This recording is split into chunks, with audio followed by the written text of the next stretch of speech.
Today, we'll talk about how to build strong stakeholder relationships. Building stakeholder relationships is incredibly important in order to get your job done and actually in life as well. So it's whatever you want to accomplish. You want to figure out who your key stakeholders are, which previous episode of the Wise Decision Maker show talked about, and then you want to build effective stakeholder relationships. And you can do it using social intelligence. And I'll specifically talk about 3 social intelligence methods that you can use and you should use if you want to get those stakeholders on your side and build those effective long-term stakeholder relationships that will help you achieve whatever goals you're trying to pursue. Let's talk about social intelligence. What the heck is that? Social intelligence refers to a strategic capacity, an ability to understand, grasp, evaluate, and then influence other people's emotions and relationships. Why should you care about that? Well, our emotions fundamentally is what determines our decisions, our behaviors, that our thoughts even.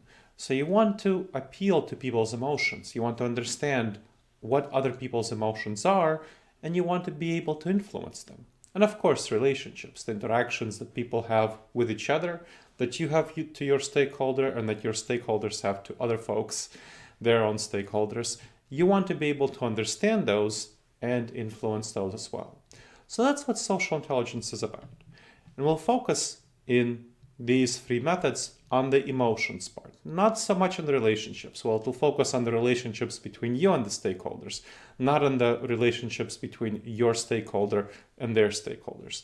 So we'll talk about the emotions. How do you understand and evaluate their emotions and influence them?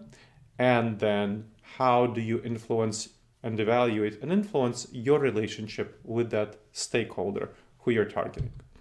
Talk about 3 techniques, as I mentioned. So 3 key techniques: empathetic listening, echoing and mirroring, and building rapport. Let's go in depth into each of them, and I'll talk about why they're important and why you should do them and how you should do them. So why they're important, why you should do them, how you should do them. Empathetic listening. What is that about? Empathy, first of all, the first part of empathetic listening, has to do with understanding other people's emotions. It's a skill, it's the ability to understand what other people feel. It's often confused with 2 other concepts. I want to make sure that we don't confuse them. Sympathy, meaning caring about what other people feel. That's a separate, distinct area, and you don't want to confuse that with empathy. Those are 2 distinct areas. Again, empathy has to do with understanding what other people feel. And you don't have to, at the same time, have a sense of concern about what they feel, have a sense of caring. That is sympathy. That empathy is a distinct thing. So just being very clear, it's about understanding. Just that's what it's about. And it's not compassion either. Compassion is expressing your concern for other people. So when you feel and express compassion, when we talk about compassion, it's about you showing other people that you care about how they feel. So that's, again, a distinct thing. You have 3 things. We're talking about 3 things. We have empathy, understanding what other people feel, sympathy, caring about what they feel. That's an internal thing within you, and compassion, showing them that you care about what they feel. So empathy is the first part of empathetic listening. When you're listening to other people, you want to focus on their emotions, because their emotions are really going to be driving their behaviors, their thought patterns, their decisions, and their relationships with you. So listen to what they mean, not simply to what they say. We often too much focus on the content of what people are saying. We don't listen to the subtext, the crucial meaning behind what's going on. Why are they saying the things they're saying? What kind of emotions are pushing them? Are they anxious? Are they fearful? Are they excited? Are they joyous? Are they confused? Are they uncertain? There are various ways that our emotions drive us to say certain things. So you want to figure out, what do people mean? What is the emotional basis for what they're saying? So that's what you want to do.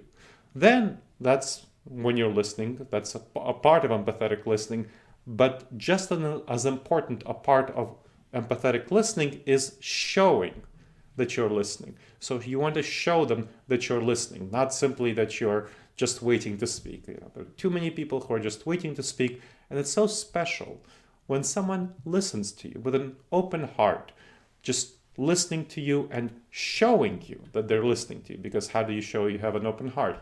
When people say, this is a person who could focus their whole attention on you and listen to you with an open heart, that indicates that the person who's listening has the skills, whether learned or naturally built instinctive skills, of demonstrating their concern with the other person, demonstrating their empathetic listening. So when you signal attention, you want to signal attention when you're listening, both non-verbally and verbally.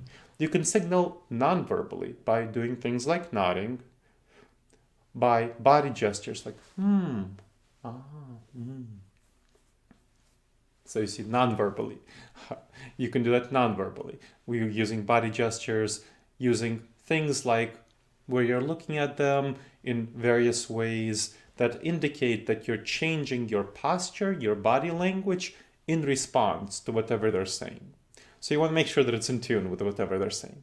And then, of course, verbally. I know you don't have to say, oh, right, you don't interrupt them and share your story unless you believe it would be very appropriate and they would be happy to hear your story at that moment, which is going to be much more rare than you think. So you want to be pretty careful about interrupting people, especially when you're engaging in empathetic listening. What you want to do is have verbal signs of assent, like, oh yeah, that's interesting. Ooh, yeah, oh, that must have been scary. Ooh. So those sorts of things that are not really interruptions, even when you say that must have been scary or frustrating or something like that. That shows that you hear their emotions, you're understanding their emotions, but it doesn't really interrupt them. It lets them go on and it affirms them. So it's affirming statements, verbal statements and non-verbal statements that show that you're getting at their emotions, at what they care about. So you really want to be responding to the underlying emotions rather than the specific content of what they're saying, and use your responses to convey that you're understanding their emotions. That's what empathetic listening is about. It's a really important skill to develop to show your concern for your stakeholders. So that's the first of three skills. Next one, second one, echoing and mirroring. Echoing and mirroring. What's that about?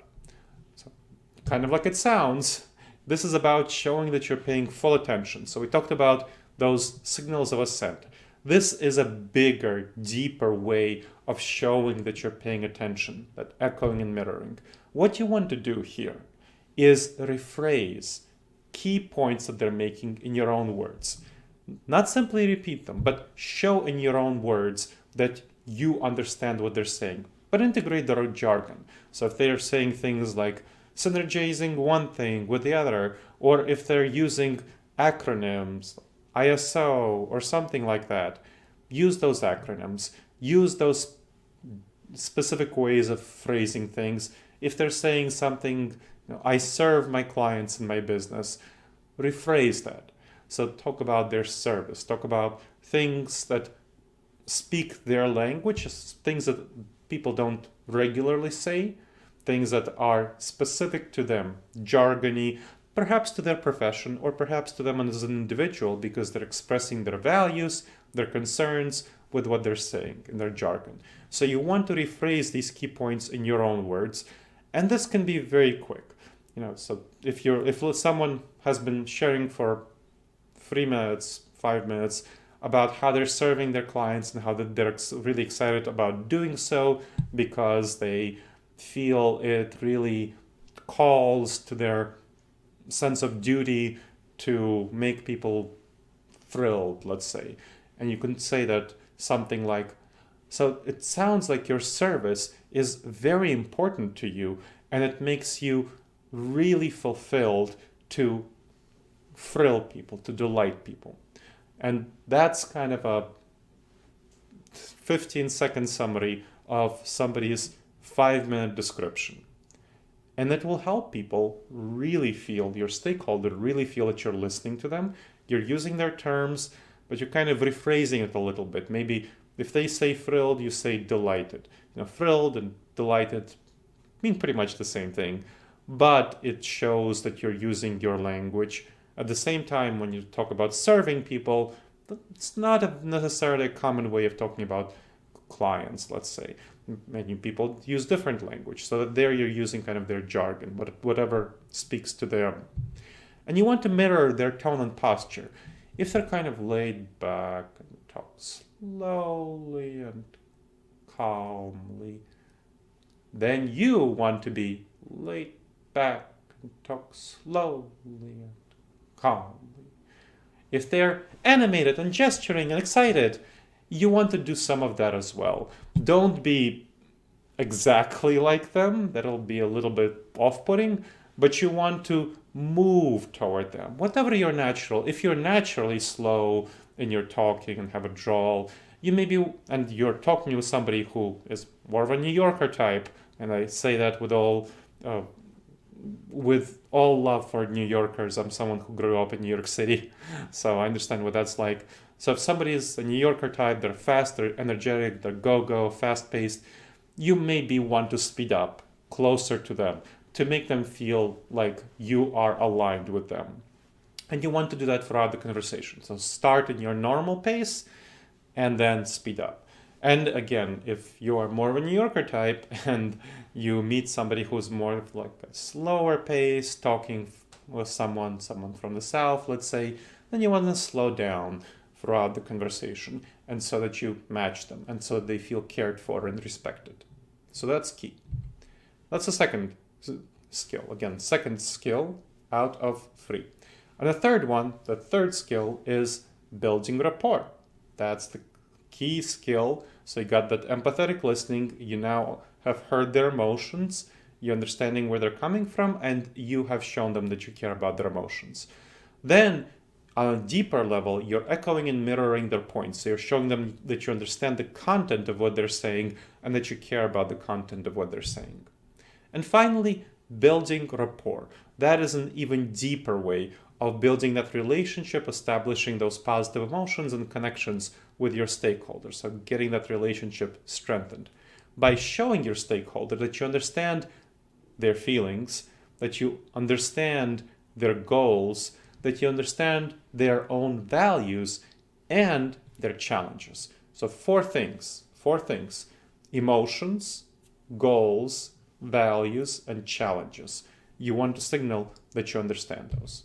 You want to express compassion. So as part of doing so, we talked about compassion. Remember the difference between empathy, sympathy, and compassion. Empathy, understanding what other people feel. That's internal. Sympathy is about caring what they feel. And that's again internal. Compassion is about expressing caring for what people feel. And that's external. So you want to express caring about what they feel. You want to express caring, that's their emotions. You want to express caring about their goals. You want to express caring about what values they have. And you want to express caring about their challenges. You want to show that you understand your stakeholders' positions and that emotions, goals, values, and challenges kind of combine into their position and their perspective, whatever you're collaborating on. So you want to show that you understand where they're coming from, what they care about. That is going to be really important for you. And find points of commonality. Your stakeholder and you, of course, you're not going to share everything by definition, right? Otherwise, you would be the same person as they are, and you're not that. So you want to, instead of looking at points of differences, which people tend to do, they forget that how much they share, and they focus and they emphasize their disagreements. You don't want to do that. You want to instead focus on the points of agreement, focus on the commonalities. So when you're building relationships, of course, there's a different, separate time when you're negotiating, trying to figure out differences, to focus and address differences. That's totally normal and reasonable. But when you're focusing on building that relationship, you really want to highlight the commonalities, those things that you share that you want to have that sense of connection around. So that's what building rapport is about.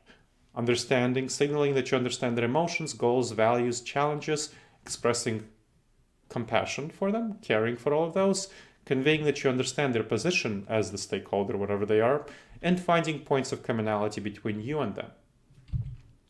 And finally, this is an important and careful point, so nuanced point. You want to use humor. Now, if you're not great at using humor, this is optional. So being very clear, this is optional. I'm just kind of adding that in as a bonus thing that you can do. If you are decent, solid at using humor, you want to use it carefully, making sure that you don't make off-color jokes, because those really harm relationships. In a surprising way, you'd be surprised at how much they color relationships. So you want to make sure that you don't make off-color jokes. Anything that you do use humor, the safest humor to use is to make fun of yourself. That's definitely safe humor. If you find that your stakeholder is making fun of something, unless it's themselves or their company, never want to do that. Their organization never want to do that, or their group, whatever they affiliated with, but something external, something that's not related to them, you can make fun of that as well. Don't make more aggressive fun of it than the stakeholder, but you want to use that. You can use humor carefully on that. That's safe, so that's reasonably safe. But the safest point to use humor about is yourself.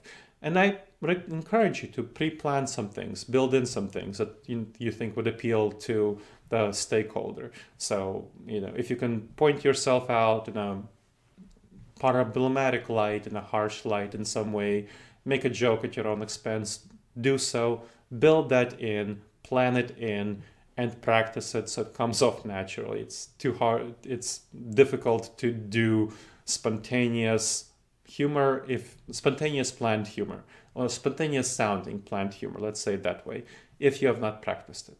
So make sure that you practice it and integrate it effectively. Again, this is optional part of building rapport. Don't have to do it. The crucial things, those previous things that I talked about, signaling that you understand their emotions, goals, values, and challenges, showing compassion, understanding their position, showing that you understand their position, and finding points of commonality. Those are the fundamentals of building rapport. Using humor carefully is an option. All right.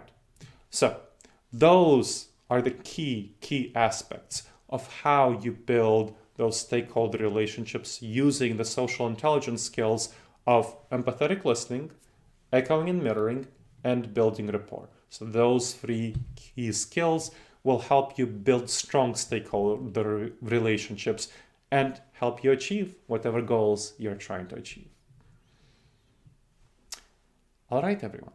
I hope you've enjoyed this new episode of the Wise Decision Maker Show. Please click like if you like it on whatever venue you're listening to it on. iTunes, Amazon Podcasts, YouTube. We do have both a video cast and a podcast, and both will be linked in the show notes. So if you're listening to this on the podcast, check out the video cast. Maybe you'll like that. If you're listening to this on the video cast, check out the podcast for when you're driving or taking care of house chores or something like that. And there will be a blog with much more about this information linked in the show notes, so check that out. And there are 2 books that I want to recommend that are quite relevant to this topic. One is Never Go With Your Gut, How Pioneering Leaders Make the Best Decisions and Avoid Business Disasters. That's about decision making, risk management, strategy, change management, overcoming resistance to change. So make sure to check that out. It's at disasteravoidanceexperts.com/nevergut, and it's linked in the show notes. Also, you'll want to check out The Blind Spots Between Us, How to Overcome Unconscious Cognitive Bias and Build Better Relationships. Very relevant to stakeholder relationships, of course. So it's about relationships, communication, unconscious bias issues. It's going to be at disasteravoidanceexperts.com/blindspots and linked in the show notes. Finally, there's a free course that I think you'll find very interesting and relevant to you called the Wise Decision Maker course. It's 8 video-based modules on how to make the wisest decisions possible. It's going to be at disasteravoidanceexperts.com/subscribe, and of course, linked in the show notes. All right, everyone. As always, I will see you at the next Wise Decision Maker show, and I hope that in the meantime, you will make the wisest and most profitable decisions, my friends.